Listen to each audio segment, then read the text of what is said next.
समाज के प्रति अपनी जिम्मेदारी को निभाया। इस अवसर पर रोशन सिंह बिष्ट सह संस्थापक एवं CEO assault.com ने मीडिया को संबोधित करते हुए इस पहल के प्रयोजन पर अपने विचार रखे। अपने CSR फंड से बहुत से ऐसे काम करता है भी होता है। तो आज आपने किस तरीके रियलाइज़ किया कि असॉल्ट्स अपने CSR फंड से इस तरीके के भी काम करे, और क्या क्या काम करता है इसके अलावा भी, और क्या क्या जी असॉल्ट्स क्या उसी जो CSR फंड है, अगर मैं गवर्नमेंट टर्म्स में बोलूँ, गवर्नमेंट एक चीज़ मैं और पूछना चाहता हूँ आपसे इसी बीच कि गवर्नमेंट ने इस बार बजट में SR फंड्स का 10% जो इनिशियल फंड है वो एक ऐसे कामों के लिए लगाने के लिए कहा है कि आप युवाओं को काम दें, रोजगार दें, उसके लिए उनको ट्रेनिंग दें। क्या आप उस पर भी फोकस कर रहे हैं? राइट। उसी पहले मैं आपके पहले क्वेश्चन का कि जब आप किसी ऑर्गेनाइजेशन को रन कर रहे हो, कोई ज़रूरी नहीं है कि आपकी ऑर्गेनाइजेशन हर साल प्रॉफिटेबल रहे। गवर्नमेंट लॉज के अकॉर्डिंग आपको प्रॉफिट का एक सर्टेन % CSR की तरफ डालना होता है। एंड मुझे ऐसा लगता है कि अगर आप स्ट्रांगली बिलीव करते हो सोशल कॉजेज़ में, तो चाहे आपको प्रॉफिट हो रहा है या नहीं हो रहा है, आपको एक सर्टेन पार्ट को हमेशा कोशिश करनी चाहिए कि वो किसी अच्छे काम के लिए जाए। तो हम 2011 में हमने इस सॉर्ट को स्टार्ट किया था, नवंबर के महीने में ओपनिंग, जो हमारी ओपनिंग सेरेमनी थी। और 2012 से एक्चुअल में बिगिनिंग, किसी भी बिजनेस के बिगिनिंग में 2-3 साल प्रॉफिटेबल होने के कोई चांसेस ही नहीं है ना, आपको कॉन्टिन्यूसली इन्वेस्ट करना पड़ता है। बट हमारी जो सोशल कॉज रिस्पॉन्सिबिलिटीज जो हम ले रहे हैं, हम 2012 से ही कॉन्टिन्यूड हैं। आज हम आए हैं और गुड़गांव के सोना रोड पर एक NGO चलती है, आर्थ सेवियर फाउंडेशन। रवि काका जी बहुत सुविधा चलाते थे, आत्मा उनके निधन के बाद उनके बेटे यहाँ पे चला रहे हैं। और आज यहाँ पर अपनी ज़िंदगी से लड़के जो एक समाज में अपना स्थान बना रहे हैं, किस तरीके से यहाँ पर रह रहे हैं, कैसे कैसे ज़िंदगी में जी रहे हैं। विकलांग हैं, महिला हैं, बूढ़े हैं, बच्चे हैं, मानसिक रूप से कमज़ोर हैं। बहुत से लोग हैं यहाँ पर ऐसे हैं जिनको ये उठा के लाते हैं, जो अपना भी आते हैं, मेडिकल रूप से आते हैं, और पुलिस के द्वारा, हॉस्पिटल के द्वारा यहाँ पे भेजा जाता है। आज उनकी सेवा के लिए असॉल्ट फंडा फाउंडेशन है जो यहाँ पर अभी यहाँ पर कई सिलसिले ऑनलाइन है तो इस तरीके से करते हैं। और हमेशा इनका यही रहा है कि समाज में उन लोगों तक जमीन तक जो पिछड़े लोग हैं उन तक ये सामान पहुँचे और उन लोगों को पहुँचे जिनकी ज़रूरत है। आज यहाँ पर बहुत बड़ा कार्यक्रम, बहुत से लोग यहाँ पर युवा है जो सब कुछ जुड़े हैं। और आप बताएं सर।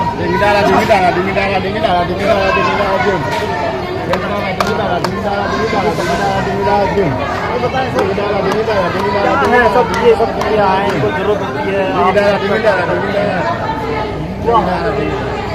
इस तरीके से अपनी भावनाओं को ये लगा कि हाँ मुझे जरूरत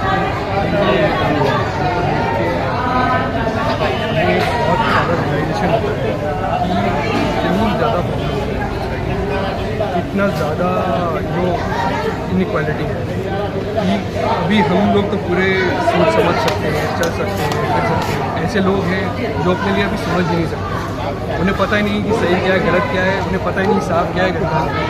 तो हम अपने इस छोटे से इनिशिएटिव में कोशिश कर रहे हैं और कंटिन्यूसली कोशिश करते रहेंगे कि लोग जितना हो सके ये इनइक्वालिटी किस तरीके से अपने आप को स्टेबल करना है।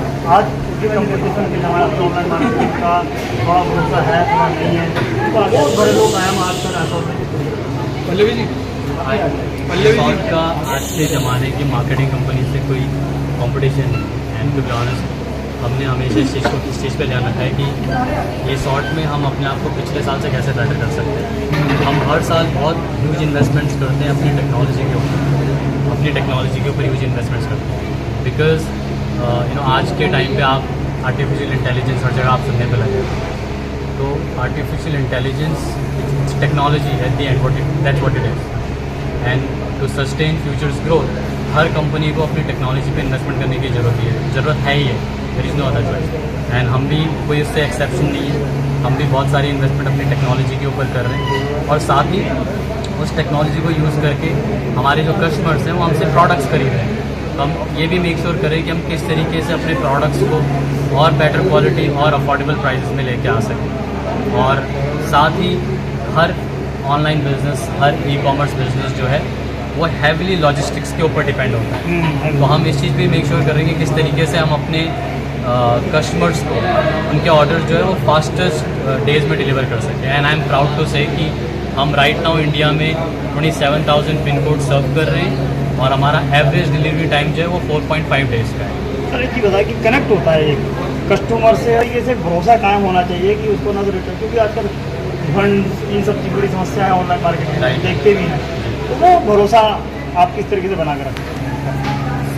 मैंने ना ये जब मैं और भी को फाउंडर से मिलता हूँ तो जो क्लोज डोर्स में कॉन्वर्जेसन होती है तो अलॉट ऑफ टाइम वो ये कहते हैं कि इंडियन कस्टमर्स जो है वो लॉयल नहीं है। बट मुझे पर्सनली ऐसा लगता है कि इंडियन कस्टमर बहुत लॉयल है, बस आपको उसको सही तरीके से सर्व करने की ज़रूरत है। अगर ऑनलाइन जाके मैं किसी प्लेटफॉर्म से कुछ खरीद रहा हूँ और मैं उसके लिए पे कर रहा हूँ तो मैं एक्सपेक्ट भी करता हूँ कि मेरे पास वो सामान टाइमली पहुँचे and at the same time उस क्वालिटी का पहुँचे।